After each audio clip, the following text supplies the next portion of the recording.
All right, let's get right into it. We're going to talk about Anglo American. Now, this is one of the world's biggest mining companies, and if you just glance at them, they look like they've got it all figured out. A perfect strategy for the future. But, and this is a big but, once you start digging into their own reports, a totally different and, yeah, a really contradictory picture starts to take shape. And this quote right here, this is really the heart of the whole thing. It comes from a strategic brief by ConsciousNet, executing the right long-term strategy while undermining investor confidence in it. I mean, think about that for a second. How is that even possible? How can a company be doing everything right and everything wrong at the exact same time? Well, that's what we're here to figure out.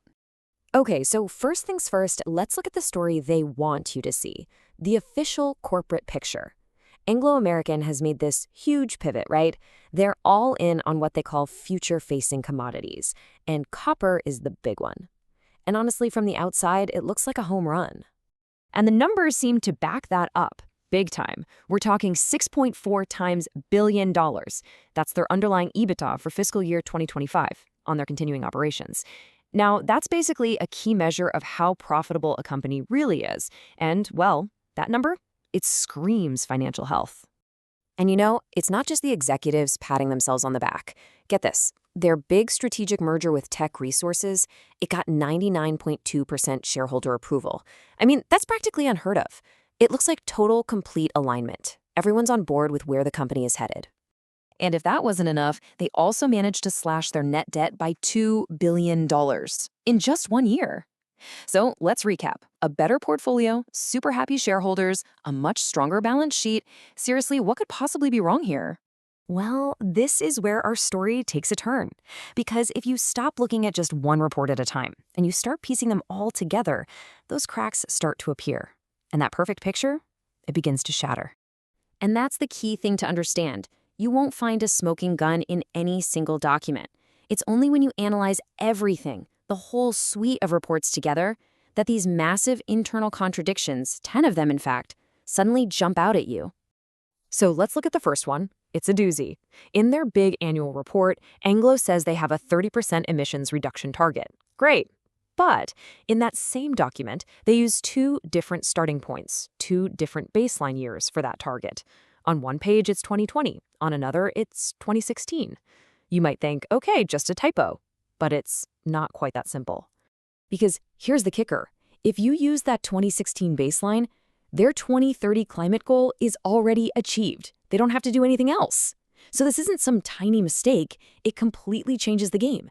It turns a future goal into something that's already in the rearview mirror. No more action required. Okay, check this one out. It's another just perfect example of this problem. The company reports this amazing improvement in worker safety. Inhalable hazards drop from 415 all the way down to 0. That sounds incredible, right? But it's just a magic trick with numbers. All they did was reclassify those hazards into a different, more serious category called carcinogens, which, by the way, actually went up. Not a single worker's actual exposure to danger was reduced. Not one.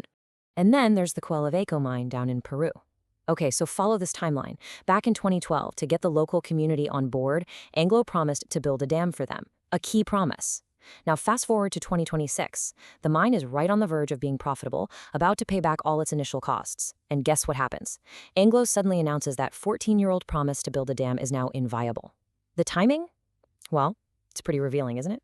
So when you see all these examples pile up, the moving goalposts on climate, the vanishing health hazards, the broken promises, it becomes pretty clear. These aren't just isolated mistakes or bad luck.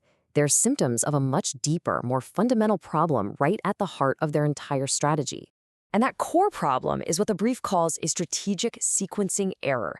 Look, Anglo American actually has the right big ideas. They should be focusing on copper. They should be simplifying their business. But they're doing it all in the wrong order. It's like trying to put the roof on a house before you've even poured the foundation. It's a self-defeating sequence that makes success almost impossible. So if that's the problem, how do you fix it? Well, the brief lays out a really clear, logical, three-part solution. It's all designed to correct the sequencing mistake and get the company moving in the right direction again. It's a really simple three-step plan. Step 1, fix your reporting. Get your disclosure integrity in order. Step 2, finish that critical merger with Tech Resources. And step 3, use the strength you've built from those first two steps to go back and repair your social license with the communities you work in. And I'm telling you, the order here is absolutely everything. And this right here, this is the aha moment. This is why that specific sequence is the only one that works. Think about it. You can't get that crucial ESG financing for your big copper projects if your climate numbers are a total mess, so disclosure integrity has to come first. Then, you can't afford to fund these huge community repair projects until that merger unlocks billions in capital, so the merger has to be second. And finally, you're not going to get any new mining permits for future growth if communities don't trust a word you say, so social license repair must be third. You see? Each step builds the foundation for the next. It's an unbreakable chain. Let's boil it down even further. It's this simple. Good disclosure gets you the financing. The financing lets you do the repairs. And the repairs enable your future growth. Disclosure, financing, repair, growth. That's the path. So, okay, what's the big takeaway here? What does this mean for anyone who's not Anglo American? Well, this whole case study is a massive lesson for any large company trying to navigate, the really complex world of climate goals, social responsibility, and keeping investors happy. Because here's what it all comes down to. At the end of the day, your credibility is your capital. If you want people to invest in your green projects, your data has to be beyond reproach. And we live in a totally connected world now.